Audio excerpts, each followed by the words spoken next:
Welcome back to another episode of Broker's Blueprint. I am your host, Martino Picariello, alongside my co-hosts, Nick Giganti, working from home in his sweet office. Awesome. Chris Terrio, right next to me in the studio. And we are joined by Jesse Vandeboe, broker with KW, what are we, Empower now? Empower? Yeah. Jesse, myself, and Nick go back 5 years almost now. Jesus. To the Hunters Commercial Real Estate OG team, the OG squad. We had Artemis, Justina, Mikey P. Dylan was an agent at the time. Joe No, Cleary. Dylan was never an agent. Dylan was never an agent. Whoa. He wasn't an He was a secret agent. No. He was our That's what ops. He was our ops guy. He was always our ops guy. Or he was taking care of Jersey. listings. And then oh no, you're right. He did have his license. You don't even know your own team, Nick. Yeah, Come on. yeah. I should have been the team lead, maybe. I don't know.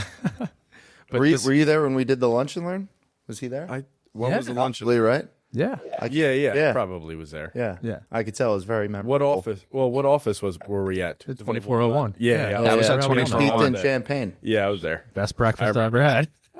That is a good breakfast. But for the viewers, I mean, this is I want to go into kind of why we're all here together. Like, Jesse's got the best eye for investments. I think he always had it on the team. He was always the guy who could underwrite mixed use commercial. He could underwrite a straight multifamily. He could underwrite commercial deals. I think Jesse and Nick did a good deal. Nick was the buyer on a deal that Jesse brought to him. So I say that because the social proofing is needed. This guy has done it on every level, at every price point. And when you talk about investments, this is someone that you need to listen to.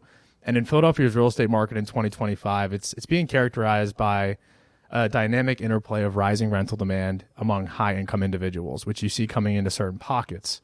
What are those pockets? Where should we be putting our eyes on next? And that's why we want to have him here and to talk a little bit about kind of whatever you're seeing and what you're doing right now. Of course. But first, before we get into all the fun stuff, tell us a little bit about yourself. You have a great life. Yeah. So again, I'm Jesse Vandeboe. I'm a solo agent at KW Philly now. I actually just came back from OCF, but was previously with KW Philly when I started my career. I think I got licensed in the summer of 2018 when I first started. Good time. Was still bartending and stuff full time. Didn't do. I didn't make $1 in my real estate career, I think, for a year. One whole year. What was the tough part for you? I mean, I didn't have any, like, someone, hey, I'm your friend or whatever, here's a buyer you can. Yeah. I was actually on a team out of the Jersey Shore, Jeff Quinton's team. So I learned a lot because they're like super over the phone, like prospecting. That's literally how I got that. That's all they do. It's a little absurd. Mm-hmm. It's nice. It's good though. Yeah. But they didn't know anything about the Philly market. I remember I was setting listing appointments and had no clue what I was doing because I could just set the appointment. I just had nothing else. Right. And then that's when it kicked in. I was like, okay, maybe these guys aren't the best because they didn't know. Like, I remember asking somebody on the manager about like lot dimensions. I was like, what are those? He goes, huh? I was like, oh, fuck. Who was it? I don't know if we can curse on this, but. Oh, for sure. Fuck yeah, we can. Fuck yeah. I forget his name. So one of the guys, I think he's still there. I remember asking him, I was like, what are lot dimensions? He just laughed at me. I was like, all right, this is not fucking good. That's scary. And then Nick would walk by, and obviously Nick's a good-looking dude working out, and I was like, all right, he's fucking handsome. Who's this guy? And I think we initially started off talking about Muay Thai, I think it was. Something about Muay Thai. And then next thing you know, it was like one thing led to another. I was like, oh, you want to join something team? And I was like, yeah, I'll join your team. And then that was, I think, Nick, what was that? April, I believe, of 2019. That was 2019, was it? Yeah. Yeah, dude. So what is that, 6 years, dude? 6 years ago. I want to take a step back. In that original team you were on, they were doing a lot of outbound reach. And I feel like when I first joined Hunters, you were one of the guys that I would always listen to on the phones. And I don't know if you know this, but I learned probably 50% of all I know, if not more than half, just from eavesdropping on your conversations. You're very good at outreach. You understand how to do it, the purpose of it. I think you always keep the intentionality very, very at the top of your mind. So that way, whenever you're kind of getting drawn in, like, those conversations that the seller just talks, Yeah. you'd always get them back onto the straight line reference with the book Way of the Wolf. And Way of the Wolf, yeah, that's a good one. So is that kind of where you learned it all? Was that the first part at that team? Yeah, I learned a ton there, because like when they onboarding there are 30 contacts a day, 9 to 12. Don't touch your phone. You're only calling. You're studying scripts. You're script practicing every morning. Like that's how they run the regiment team. So it was like team call. Let's just say you start at 9. So I think it was 8 or 8:15 team call. Mm-hmm. So everyone's on the call talking about what you're doing, goals. Somebody would run that call that morning. So sometimes I would have to do it, and you'd have to like think about what you're going to ask, and you could hit people with objection handlers, things like that. Then right after 8:15 to 8:30 was that. 8:30 to 9 was script practice, like a role play with a partner, and then bang right into calling. So that's what I learned. Do I do it as intensely now? No, not at all. But it definitely helped me get into the sales, but like that aspect of it, and get comfortable just by like being thrown in it like a lot. Super, super important. I think we do the same thing with our sales guys. Is like you have your golden hours of cold calling, and then you got to role play and practice every day. And like the team's really good at bringing up stuff that they ran into and giving it to the other guys, so they can see it before they encounter it. Out there on the phone. Practice, and I think. To go back, when I got onto Nick's team, that's when I started learning. Nick was able to, like, Nick's a very big mentor of mine. He is my mentor. I honestly introduced him like that. Taught me a shit ton. I still use a lot of it, most of it all today, other than some things I picked up. But so in 2019, joined him and had all that phone calling background, and just kind of went there. And then Nick obviously is like the Mr. Point Breeze, new construction, did some residential, but also had this investment stuff. And then that's really how I got into the investment thing. I started looking at those properties. I liked the clients the most, the type of client it is, and still to this day it's why I don't do much residential for that reason. And I think the first deal I ever did was like a shell in Germantown. I remember walking up to Nick like, $1,800 signed AOS. Remember, he was like, "Oh, my bad, yo, yeah, good job." I was like, "Oh, fuck," Well, is that a cold call? I assume a cold outreach. That was cold buyer. That it's funny. No, I was the buyer was I got the buyer from like just calling around the neighborhood, but I had the listing on it was a referral from a guy down the shore that I knew. Okay, that was a part of the real estate team. So, well, when we're talking about investors, we're talking to a lot of them right now. And then we always want to be direct to seller or with someone who's like really, really close to the seller who we trust, which is always you. What are like some of the things you think about when you're calling direct to seller to just gauge any kind of are they moving at all? What are some of the questions you ask, whether it's on the buy side or the sell side or the lease side or whatever they want to do? Okay. All right. So how I prospect now, I'll give a little background on how I do this. How I prospect now in today's market and the type of deals that I focus on, the best way for me to do it is go to direct to seller. So that's the number one thing I focus on, because right now, in my opinion, having the inventory is great. I can go find buyers. I mean, you've obviously prospected before. If I have a good property or someone that wants to sell and it makes sense, it's easy to call a million people and find somebody, right? And I'll typically, just for me, circle prospect. So if I get a really, I'm calling the neighbors. I'm getting on top of that roof and I'm looking around just like Phil would do, Phil Masano. Yeah. And then all of a sudden that guy 6 months later wants to sell his property. It's crazy how that works. But right now, I mean, I'm starting to see a little bit of a change. I really am. But let's just start with like 2022 when the rates went up and then on, because I think everything changed after that. Quickly. At least, yeah, super quickly. In the investment world, I go off of motivation. And I definitely know that now I don't really get too far on the first call. I just tried to build rapport. So I don't really try to go after the throat. Do you need to sell? Why do you want to sell? I don't try to ask deeper questions. I just say, like, how long have you owned the property? And then some of the gauging questions I'll ask is, or how I can tell if someone's interested in selling, is how much information they're going to give me, and how quickly, sort of. You know what I mean? If he's willing to tell me more about the units, tell me more about what they make, maybe why he would want to sell, how long he's owned it for, even though I already know, because I looked up the public record and saw when he bought it. Shit, I it's like you already know the answers, but you're just you're leading him to, Oh, yeah. And because a lot of the stuff that I call, I mean, I call a very specific type of property right now, and What's that? what I think sells, or what is easier for me to sell. Let me put it that way: is value add multifamily. So it's someone who's owned it for a little while. It's outdated. It's, needs CapEx. It's under rented, whatever it is. That is the money. I don't worry about any development right now. I don't obviously if it pops up across my plate, that's fine, but I don't hunt for it at all. I just think that's what is the most easy for me to close and what makes sense the most right now.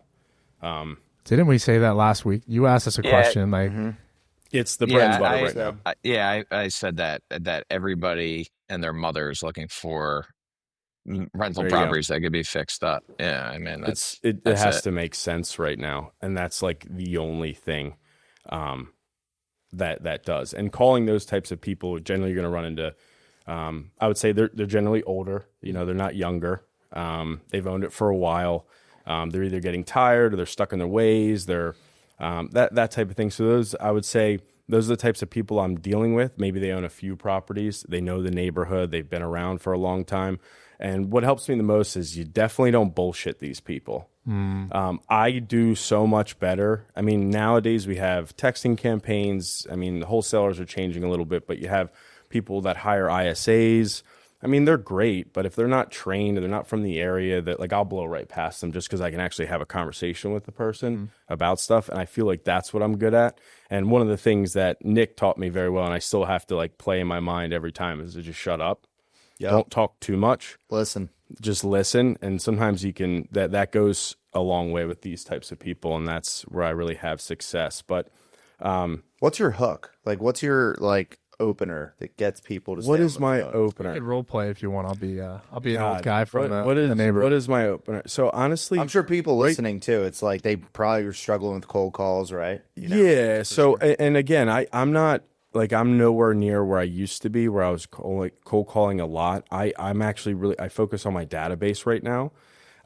But for example, I was calling around. I'm working on an LI right now. Is about property over on is it Baring or Baring Street? Yeah, fair. And It's in like West Philly area. yeah, University City. it's right in University City. I'm just not putting the address out there because it's Just it's give it not to being me. marketed, and I don't have a listing agreement. I'm representing the buyer. You got to reach out to him. His information's below in the caption. For more yeah, information. I half my deals will be off market this year easily. It's awesome. I try to find the buyer. If I have the seller, I go right to my database, or I'll call guys like Nick. You know what I mean? If I need help.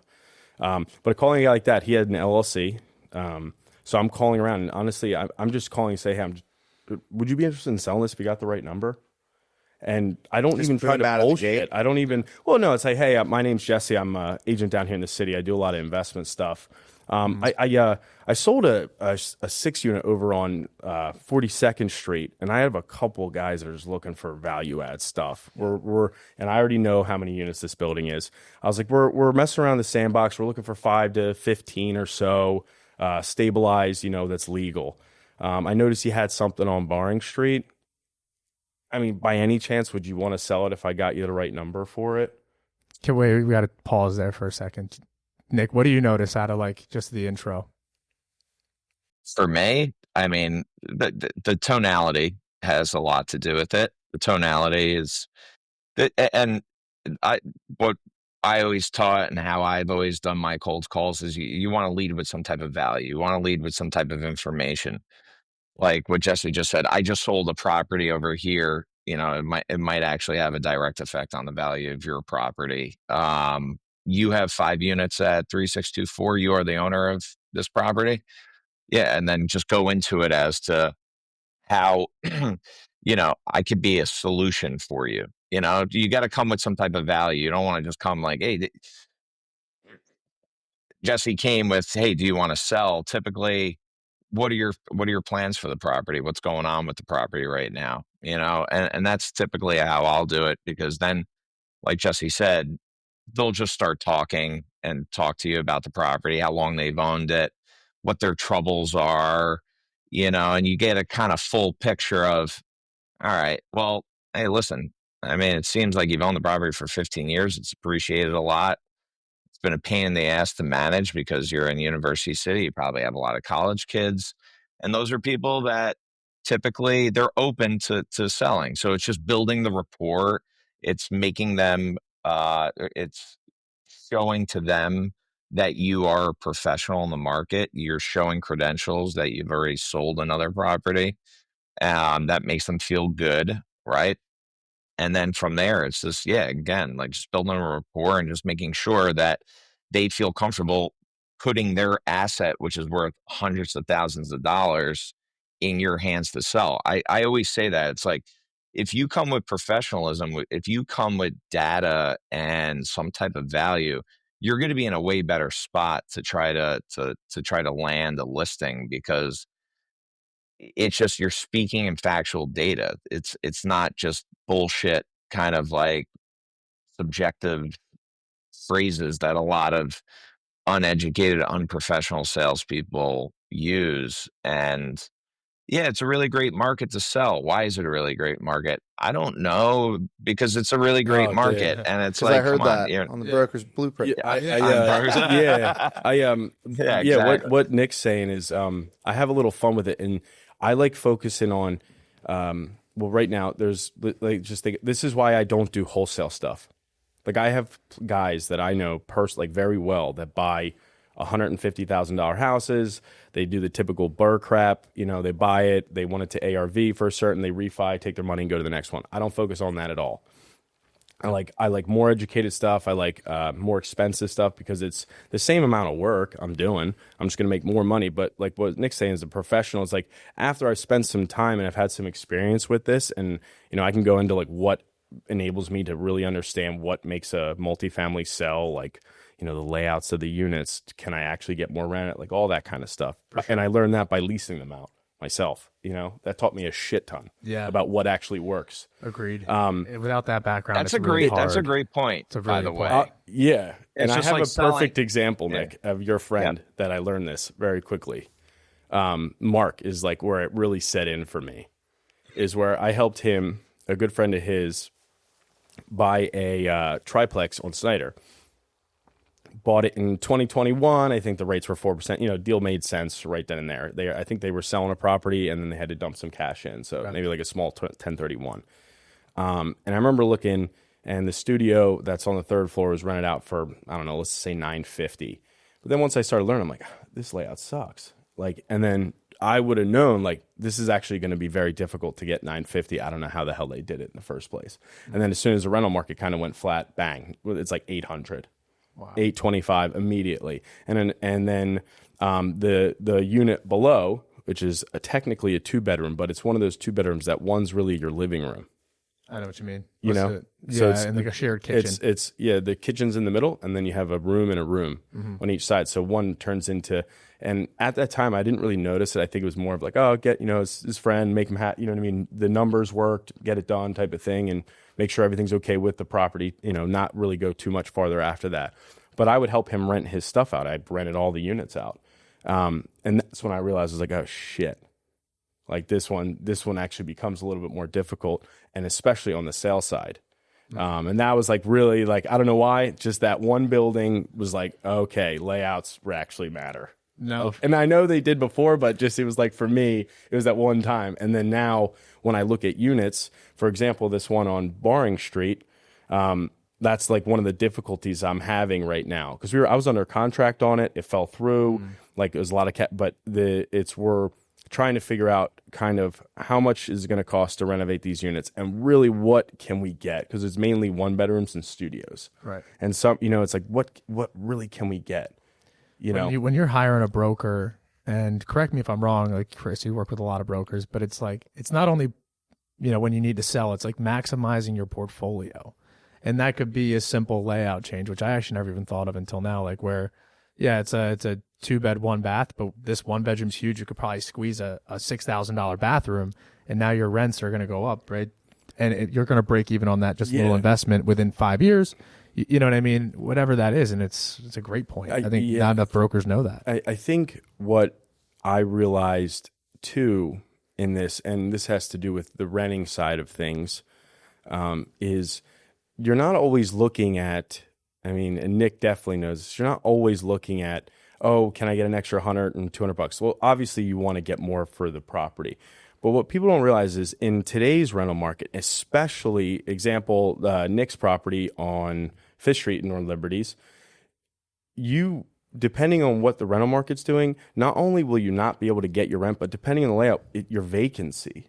So how long and how hard are you going to have to try to get it rented out? So that's another big factor I started, coming into is if you have a shit layout, maybe you have a good tenant right now. But then when the rental market kind of went flat and all this new stuff's going up and they're throwing, concessions, and now you got 18 one-bedroom units versus your one-bedroom unit, and they're the amenity buildings, and they're, they're more expensive, but they're, a different category. Yeah. But now just the layout alone will kill it. I couldn't tell you how many, with a tough layout, you're like, oh, God, I'm gonna have to fucking show this thing like 40 times. I agree. Like, also, where's and then that's months for the owner. Like, that's months. So say it's $1,500, but and then you look at the pro formas that these agents, these other brokers give out, and I'm like, your vacancy, shit, you're gonna blow through this in 2 seconds, and now you're done. You're already over it. What's that sweet spot in unit mix? Like between what's more easily rentable, like a big 2-bed or 2 smaller 1-bed, right? Like that's also a factor too. Yeah, like statistically, 2 bedrooms rent the fastest. Yes, right. Yes, because you can bring someone in and split the rent, or right, it just opens it up to more people. Yeah. And there was a trend recently since the pandemic that a lot of people want to work from home office. So like a 1-bed, doesn't really work for a lot of people. But yeah, to your point, I think 2 beds are the fastest. Yeah, so. There's also financing guidelines too. Like we just ran into some of the multifamily stuff, like small multifamily, 5 to 10 units. If the square footage it's more like studios, but if it's under 400 square feet, it's hard to finance. Like we had loans get kicked back, like, oh, we don't want this building because there's 3 of the units are 300 square feet studios. Those are efficiencies at that point. Which is small. Well, some were like 397, and it's like the rule's 400, and they're like, nope, sorry. Can you like open that closet up or something? That's what I would. Yeah, we're like, oh, the hallway is actually this wide, so the units are this. So I'm lying. Yeah, it's 401. Yeah. No, that's such a great point. And then obviously competition. I think we had a great conversation with tariffs, what that's going to do, because you said all these units came to the market. And if you look at statistics, 2021 was the hottest permit market of all time, in Philadelphia, not even the last 10, 15 years. People all pulled permits in 21 because the abatement was still around. There was a lot of incentives to do that. Now you have the opposite effect where permits are down. We won't see new construction coming for a while. And I feel like all these current units are going to get the absorption that they deserve because of all the factors you said. They have the amenities. They're in the right locations. Now there's a lag. We're in that cycle part now where you got to tighten your shit. You got to make sure you have a broker, a property manager, whoever, who's just going to maximize what you have, stabilize it to the best of their ability. And it goes down to the details of just three fucking square feet that you have to maximize, and this is why being involved from the jump for us is so beneficial, because we could prevent little things like 3 square feet from preventing you from getting a loan, which extend your timelines. To Jesse's point, which time is the biggest cost right now. That extra month or 2 is going to tick you, 11% on your draws. And for these 20 unit buildings, their draws are north of 2 million, 3 million.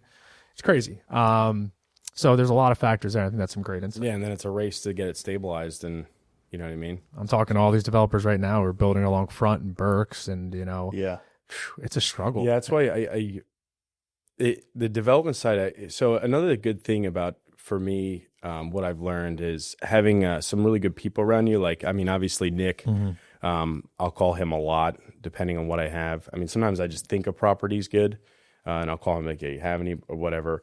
But there's some other clients of mine. I did a deal. Barry, right? Barry. Schickvard. Oh, I know. Schickvard. Yeah. I like, if you see this, Barry, you are the fucking man. All right. Shout out, Barry. Barry, come in for a loan. Yeah. I love you, Barry. And here's and this is another thing I've learned with investors. Because I'm sure you've dealt with this. You got guys that call you or you talk to them, and they're like, "Oh, find me something. I'll find me something." Yeah. And it's like, yeah, dude, I would love to. Guys like Barry, he pretty much gets everything I find that I think is even remotely valuable. And the reason why is I did one deal with him so far up in Germantown. It was like a commercial mixed use. It was the first time I did seller financing. I'm working on the 3rd right now. We just did another one, creative. But he was the one who taught me all about it. He was the one who shared his pro formas and introduced to me what a capital stack was. You know what a capital stack is? Basically the mix of debt and equity. Exactly. Yeah. Yeah, it's stupid, but like No. I knew what it was, but you don't know that term. And he showed me a lot of different things about that, and that's what helped me learn even more to like provide more value to him and other people as well. Yeah. I think that's important in this market and the people that you work with, because I always like working. Honestly, I would work with 10 guys that just bought a bunch of properties versus trying to find new people all the time. This is a great segue because I personally want to learn about this. I know a lot of viewers want to. Nick, have you dealt with seller financing in this current market? Yeah, we just definitely. did a deal. We literally just did a $1.4 million deal over in University City. We try to sell this building for over a year and a half. The numbers just, it was like on and off the market. The numbers just didn't make sense, and we got the number that made sense to the seller. We got it for the buyer. He got kind of a preferred interest rate, so it was kind of. That's the best thing about seller financing, because you kind of make it a win. Everybody wins. It's a win-win. The seller gets a number that they want, and then the buyer, if they were to get traditional financing, they're paying X rate, which sometimes, again, in this market is kind of fucking up a lot of valuations. So if you could lower that interest rate and play with the amortization rate, at the time of the amortization to pay off the loan and whatnot, you could kind of bridge the gap, because a lot of these deals, we all know, and I know there's a lot of agents that, if they're watching this, a lot of us are losing deals by $50,000 to $250,000. You know what I mean? The bigger deals maybe a little bit more, but you really have to be creative in this market. If you're not being creative, then it's just a stagnant market. So it's like, I think right now, seller financing is a major way to get deals done. However, most of those properties that seller financing can be offered, the owner has to own it in cash, and there can't be any other mortgage. Okay. So that kind of limits the amount of properties that you can go after. If we could, in like 2 to 5 minutes, you rep the seller, Nick? And Jesse rep the buyer? We did both sides. Me and Jesse split the listing, and then we found the buyer. Yeah, we basically split everything. Run that down just for me and the viewers. Like, okay. You want me to explain seller finance? No address, no names involved. Just like, what was this example? How did it look like? What were the terms, the balloon payment, and all that stuff? So okay. You want to go into it, Jesse? Yeah, I'll go. You guys can take turns. Yeah, it was no, it's fine. So we just mutually were working with the guy. Nick introduced, and I would just help out and understood the property. Like I said, that guy Barry and that property I did in Germantown, which I had both sides. That was the first time I saw the seller financing, and it has a lot of nuance with it. So you have to, they have to be okay with it. One, like Nick was saying, they have to have a lot of equity into it, but not always. They don't have to have, it doesn't have to be free and clear at all. The one I did in Germantown, the down payment from the buyer paid off the seller's what he owed on it. Mm-hmm. That's how that worked. This one happened to be free and clear, but we were struggling to get the number that the seller wanted. The seller wanted to sell, but he also is like the flip side was he didn't need to. Mm-hmm. Like he didn't like he wanted to, but he didn't need to. Mm-hmm. So we're like, how the fuck can we get a buyer that's interested in this? So we did I think it was a 3-year, Nick, or 5-year. We did 3-year. 3 years. So we did, I think, 20 or 30% down. I think we did 20 or 25. I forget. I set it up. And what I did to the seller, I said, look, I'm going to send you an email. I'm going to break this down. How the seller financing works. And this is the very beginning. And I was like, it's going to get you what you want because you don't need the money right today, right? No, but it's going to get you what you want. Perfect. So that's it. And then I broke it down. We did a 30-year AM, which on some commercial, and this is a commercial mixed use, if you will. It has a commercial storefront. So some of the financing you can get for that, there's other lenders out there and stuff, but you can run into like where it's a little bit higher rate, that type. And it's only 20, 25 years. And it was 20, 25 years. It was vacant. So it wasn't producing any cash flow. So they have to like use a market rate or whatever it would be. So we just did a 30-year AM over 3 years to get through like this interest, lull. What interest rate? I think we did, what was it, 4 or 5%? Yeah, it's incredible. Incredible. Max with like a worked. debt fund would be like high 7s or 8. Yeah, and eventually he's going to have to refi. So we know that. We're getting him on the hook, kind of, and it's like he's going to benefit. And how we made it work for the seller is that not only the buyer is going to save money on his interest rate for those 3 years, and what that allows them to do is clean up the property, maybe get the commercial rented, do some other stuff, watch the rents, maybe they'll go up a little bit, and then really get it generating more cash flow or doing better, and then go and refi when it's really fully stabilized. Yeah. But they benefit on a lower rate. They benefit on having to deal with the seller, so it helps a little bit with financing depending on their situation or what they have or how they want to do it. But then the buyer, instead of paying the bank that interest, they now pay the seller. And that's really what helps us, kind of bridge that gap, because they're we did a 30-year AM, and if you look at that 30-year AM on any of a house or whatever it is, do you see how much principal you pay in 3 years? It's terrible. You don't pay anything. It's all back-ended. Yeah, it's like the maybe bank. Let's just say your payments are $1,000 a month, you probably put $900 to the bank and $100 in your pocket. Basically, and then obviously every payment it goes up. So we just took a typical 30-year amortization schedule and just went like this, and that's how we actually sold the seller. Kind of, we're like, no, dude, look, like they're only paying. It's pretty much interest only. Like, so he's going to calculate. He's going to make all that interest plus, and that's what helps him. Again, there's always risk to this, whatever, but it's solid. You're solid. Oh, any business is a risk. Yeah, and with like loan docs and whatnot. But that's how we were able to bridge a gap and kind of prove like, you're going to make X amount, 1.4 million at some point when he refis out and takes you out completely. But you're also so he's technically going to make more than 1.4. Yeah, 3 years especially, right? Well, with interest, I forget how much it is. It might have been almost $100,000 or something like that. It was like $150,000. Yeah, because we're talking at one point, what is it, 1.1 million. Over 4% over 3 years. You're making $5-6 interest every month. And this is the question I always get when I try to propose this to a buyer, at least, is like, what happens if I fail on payments? Or a seller asks me, what if they don't pay?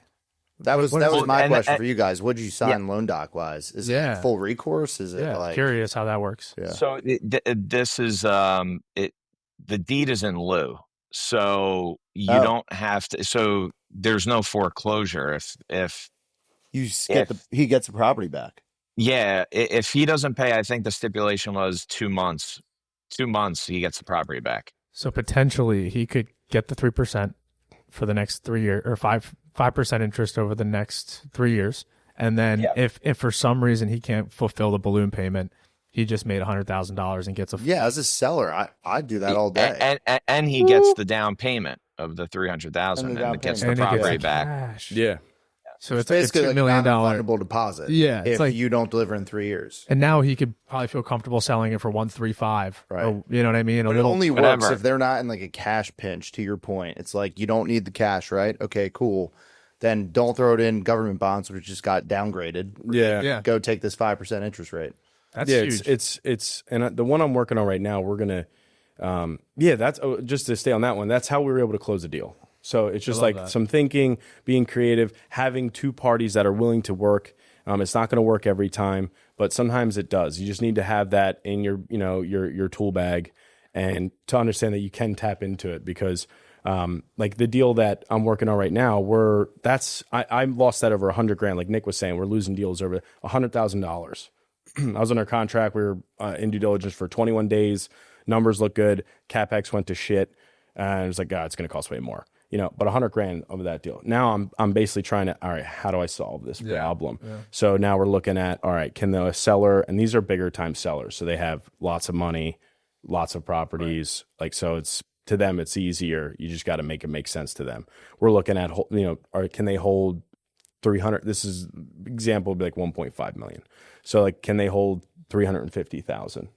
Can they hold that at 4%? Can I generate enough interest over 5 years to cover that gap? Well, can we come up a little bit? So we're taking a piece.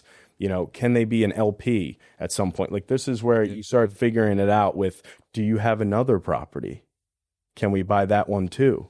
Right. Can we make it make sense? Right. Yeah. And that's when you get into the guys that have multiple properties, or guys that are, or they're operators, but what I've come across is some equity guys. It means like they'll buy it, they have a construction guy, and then they have like their capital stack, which is like the 3 dudes that actually fund all their deals, and they're putting up 50 grand of their own money maybe. Right. And then then we start sourcing funds kind of thing, which is pretty cool once you know what you're doing, which I like. But that's exactly what I'm solving for right now.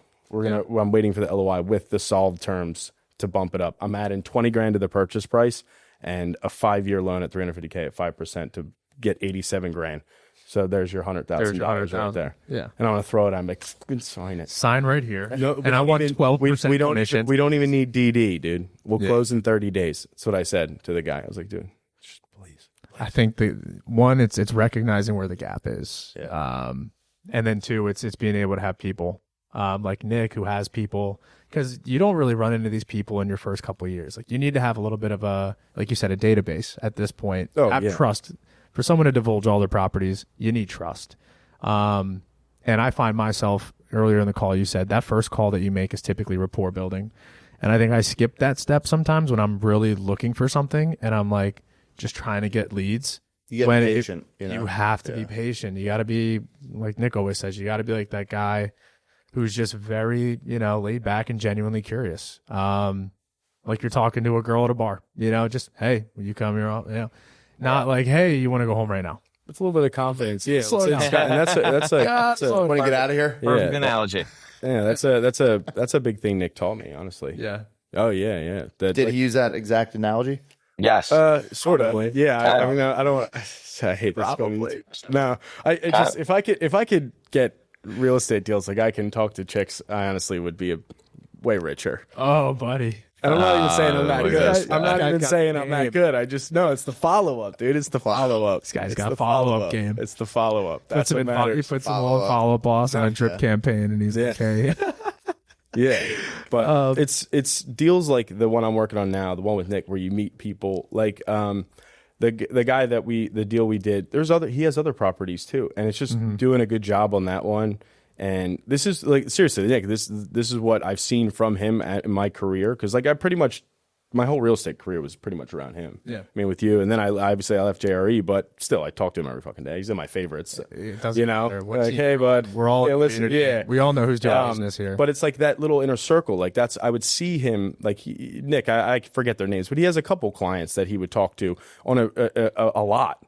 And dealing with the same guy over and over again, and just kind of, and then that branches off, and then that guy's telling you about this guy, and then I'm getting 3 other legitimate developer / investors from the guy that I did a good job for. Yeah. And and this has nothing to do with really cold calling. It's just doing a good job and understanding really what you're talking about, kind of. Yeah, and it's funny. At the beginning, you said you didn't have any friends you could just call and be like, hey, you want to buy a house? Now you do, kind of after like, what, 8 years now? Yeah. Business, Well, 7 it's like years? 6, I guess, right? 6. 18 to almost 26. Yeah, but yeah, pretty much six and a half years, 7 years. But now you have those friends, which is why I like that you said you're focused on your database, because like they know, like, and trust you. They already have a lot of properties typically, and you can really help them based on what you just said. I think a lot of sellers could use a conversation with you right now. Yeah. His information is below, guys. Just it's it's a lot, and like it's just tough marketing, kind of like what the stuff, like I said, value add stuff. The deal I got Nick, that was one of the best deals I saw on paper. Nick, I remember he worked quick too. I was like, dude, you either buy this or I call the fucking next guy. You got to do it right now. Yeah. And he actually negotiated a little bit, if you will. I said it, but he was like, yo, throw this number at him. I was like, all right, and we got it under. That was the first time. I think that was the first time ever in my career an agent called me after we were under contract, agent buyer, I think, and offered to pay. They offered me 75 grand. 75. It was like, I think it was 75 what did grand we close it at? What did we close it at? We could say 480. 480. 525. and the cash flow is unbelievable. 525. I think they would have paid more, but that was where they were going to go in at. And I remember like Nick's like, oh shit. I was like, no, dude, I'm getting some of that. I'm like, you know what I mean? Yeah. But that was how, and we just worked quickly, and I just ran the numbers really fast. It's a little bit. Nick bought the lease basically. It had good potential in 5 years for where it was at, for what, like the ground, but he was buying a lease, so you have to be adverse to that risk a little bit. Yeah. You know what I mean? It's a daycare, but it fucking cash flows. Yeah, and then the land, you think you could develop that in a couple of years with the zoning? Yeah, it had. It could definitely be developed. For sure. For sure. Yep.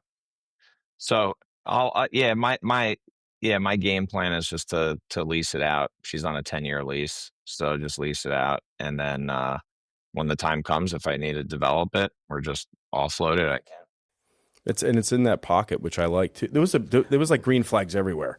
Well, that's actually what my next question is. A good segue. What pockets? Because you're in the Conchi area still. No, I live right. Well, we call it Media. It's Springfield, but I'm 2 minutes away from Media. Beautiful area, great area. Yeah, It's close to the city. What pockets are you focused on? Is it close or close to you out there, or is it like University City? No, great question. So I still focus mainly in Philly. Like I grew up outside of Philly, live outside of Philadelphia. 95% of my business will be in Philadelphia, maybe more. I don't know. Definitely this year, I have like a residential buyer, and then some guys looking in like Montgomery County and Bucks County, looks like Doylestown, for multifamily stuff. Okay. There's just less of them. They're more expensive and they're harder to get. Philly, I love because I understand the zoning rules. I can go on Atlas. I understand the areas a little bit better, how the city works, just getting the deal done. But pockets that I like right now. I mean, I've heard Nick say this. We've talked about, like, I do really like the University City area, and then you can go down a little bit closer to Southwest, but let's just say the University City area, Cedar Park, things like that. I just love the buildings themselves they're older. They're a little bit expensive. Some of the areas, the taxes went up, which killed a couple of my deals. God damn it. Yeah, fuckers. But I'm here to make money. And I'm trying to do it the most efficient way possible. And sometimes when I call those people, they're either easier to talk to. I get more traction, and the deals actually sell. Yes. They sell a little bit better. Like I don't even call Fishtown right now. No. Like, don't get me wrong. If I decided to one day and I found something, absolutely, I know the area is good, but I don't even prospect it too much because it's been hit so hard. And I'm not saying this is a good idea. It's just what I do. But those areas are hit, and they just want so much per door. Yeah. And over there's more of them. I do better over there. I like the higher up Germantown area. I'm hitting a little bit. After I sold that one property, I was like, ooh, I like this. Yep, absolutely. I just said the other week, we were talking about hot neighborhoods, hot pockets, and I love Kingsessing, which is kind of right near. Yeah. And I was like, dude, that's the next area. They have so much economic growth there with SEPTA moving in, and I just think with them connecting, was it Bartram's Garden, Nick? Yeah, Bartram's Garden. The Riverwalk. I mean, like, it's really good to hear you say that too, because your boots on the ground, and I'm right there. I'm in like Grace Ferry, Point Breeze. You're a stone throw away from Kingsessing, and I'd love to see that pocket start to get more deals done, so we can see the economic, residential, and commercial growth as well. So that Manayunk, I love Manayunk and Roxborough. Oh yeah, Manayunk's got a listing there right now. I'll prospect that area till I die. What's the price point there? I'm going to Manayunk on Thursday to see a 310 house, single family student rental. What do you have? A 310 house? Yeah, like 310. 310,000. Yep. Oh, okay. Single family. Where is it, in Manayunk or Roxborough? Is it Manayunk? Is it 19127? Yep. Does it have parking? No. 310. No, not for 310. If it did, I would have bought it myself. 3-bedroom, 1 bath. Yep. What's it look like inside? There's a little updates. Do you have any? Is yours similar to that, or is it like a mixed use guy on Main Street? I do multifamily stuff. Yeah, so like the one I have is a duplex, 323 Fountain Street. It's on the market right now. Actually, might do a price drop. We'll see.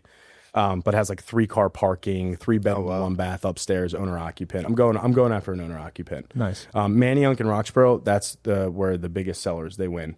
Up there is owner occupant. Single family house like that. That's right there. Like I actually, if you look at Manayunk. That's actually a good point you brought that up. If you look at Manayunk, you'll see actually pretty well priced homes.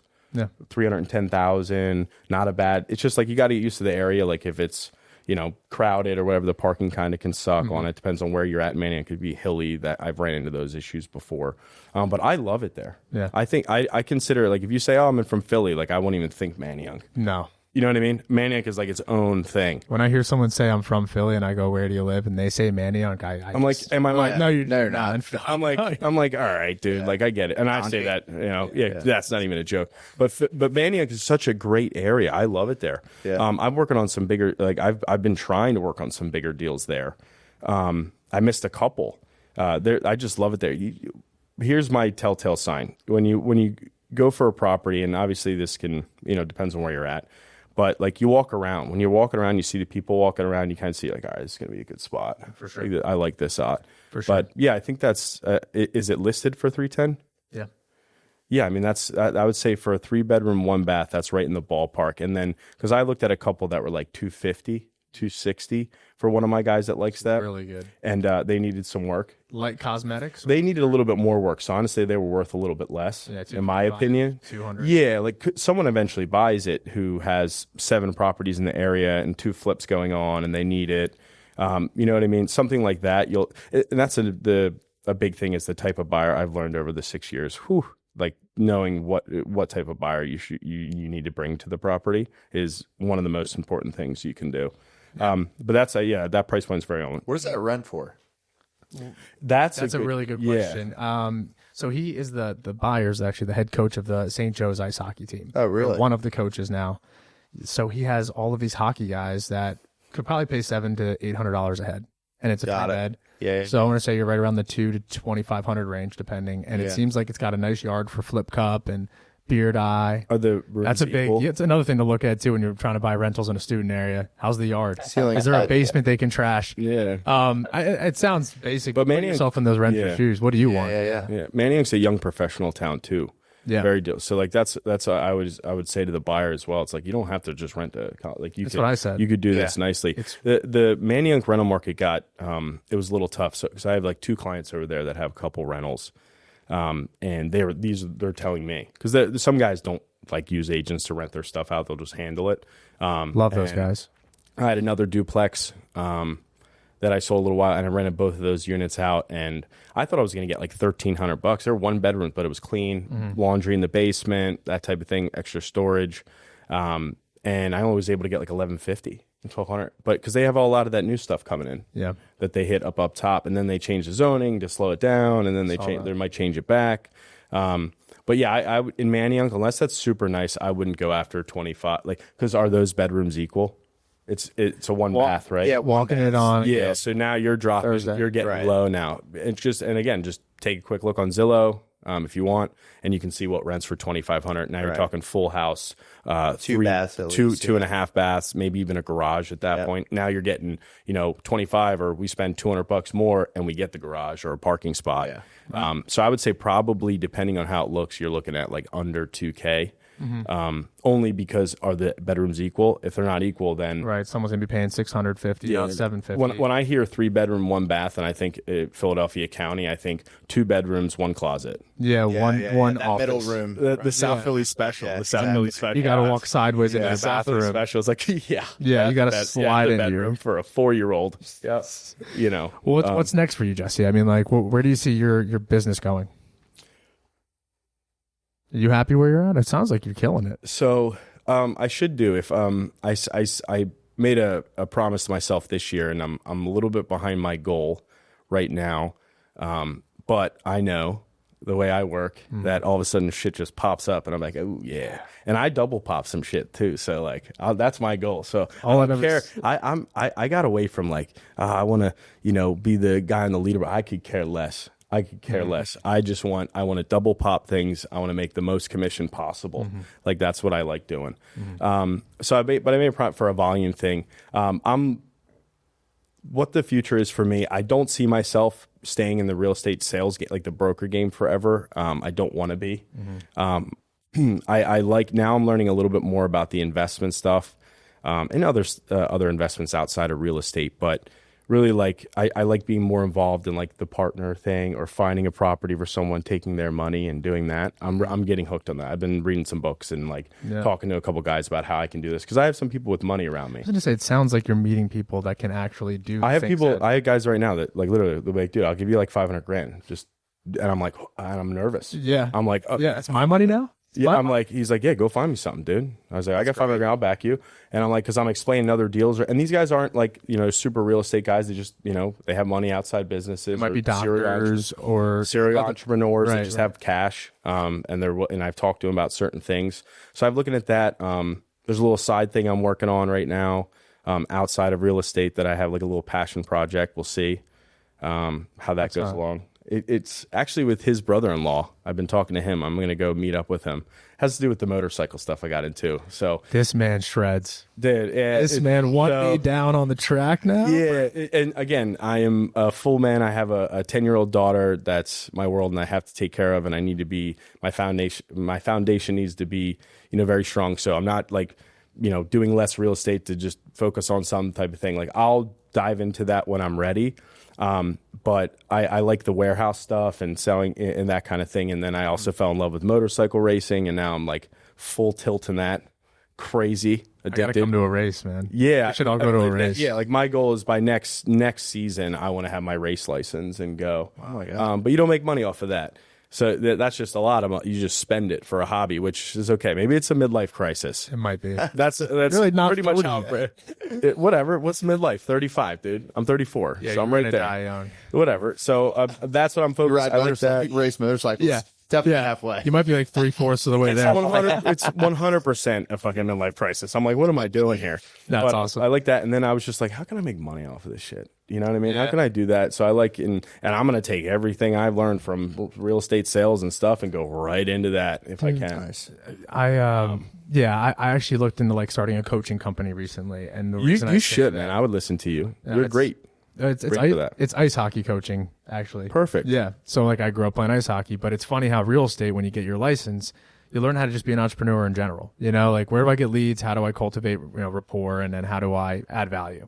It's like the three main steps. And then there's obviously the nuances, but I like that you're also thinking outside of real estate, because I think for me too, it's like you learn what you need to learn here in this business. You definitely enjoy making those deals, right? Like you said, those double pops.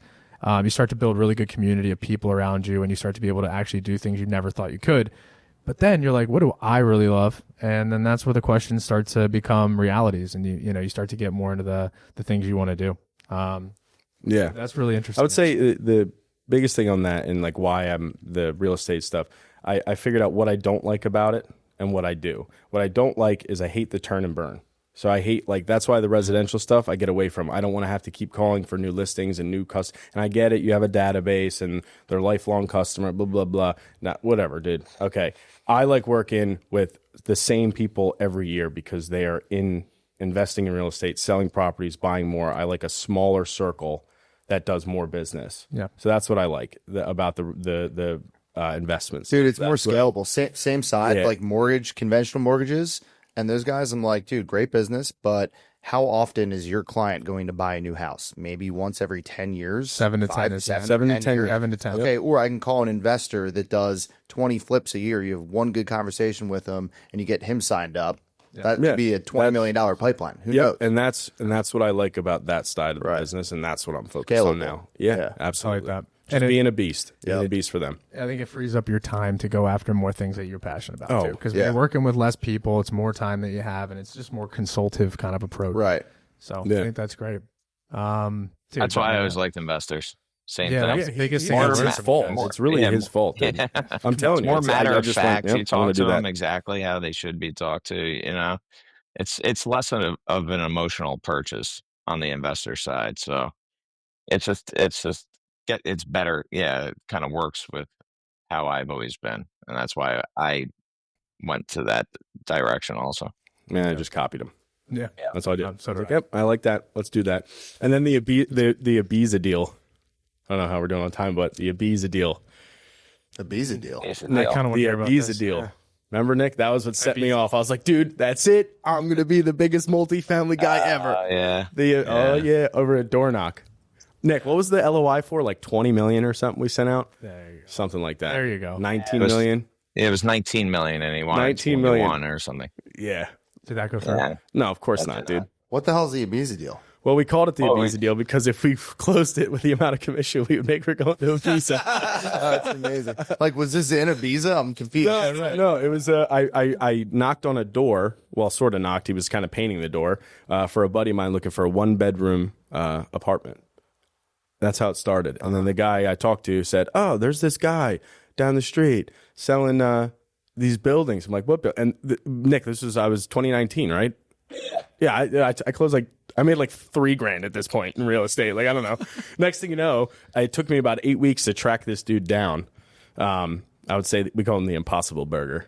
I remember I'll never forget going in there with Nick, suited and booted, trying to look at this dude's in fucking cargo shorts and New Balances. I'll never forget in a South Philly basement with like it's like a Home Depot aisle. He owns $40 million worth of real estate, and he was working out of some South Philly like basement. And I was just, this guy doesn't It's care always about those money. guys that own 40 million of real estate. Oh, it was wild. it was wild. A couple tours later, it was 185 units, right? 100, yeah. I think it was. And Yeah. I learned a lot. Yeah. I learned that we were, met. I mean, Nick, we still talked to a couple of the guys that we met from that. Wow. Yep. That were looking at that deal. That's the best part about the business is it just, you don't know. Like he sent me a $2,500 commercial lease in Kensington. Bill Lappin. I feel like I mentioned him more on the show than anyone else.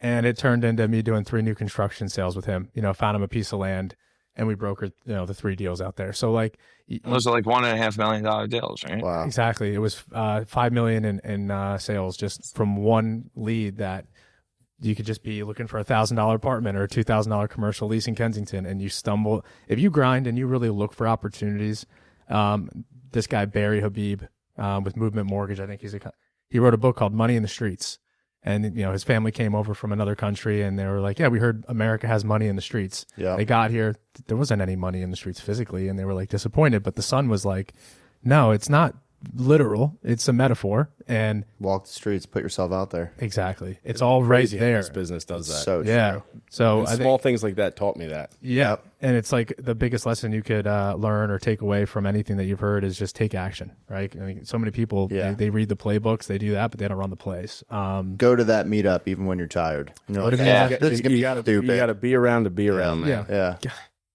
Nick Giganti. Great That's time. going to be on his fucking tombstone. What? Yeah. You got to be around to be around. Nick Since Giganti. I'm not around anymore. No, he's still around. He's still around. He's going to haunt Around. that. That's great. He's going to haunt that graveyard. He's going to sell that graveyard before he dies, and so I'm going to get the nice one there. But yeah, thank you so much for joining us, Jesse. Man, this is a really great time. I hope I can do this soon, man. Yeah, I mean, we'll love to have you on again. And at the investor meetup, can we get a commitment from you? Yeah. June 24th. June 24th? Tuesday, 4 to 6:30. June 24th. Just say yes for the podcast. No, I'm gonna go. I'm just he's gonna contemplating how I'm gonna get my daughter. Yeah, go. yeah. But no, I'll go. That's something I wanted to focus on getting more out and involved. It's really why I wanted to do this in the first place. Oh, yeah. Obviously, see you, but yeah, I'm going.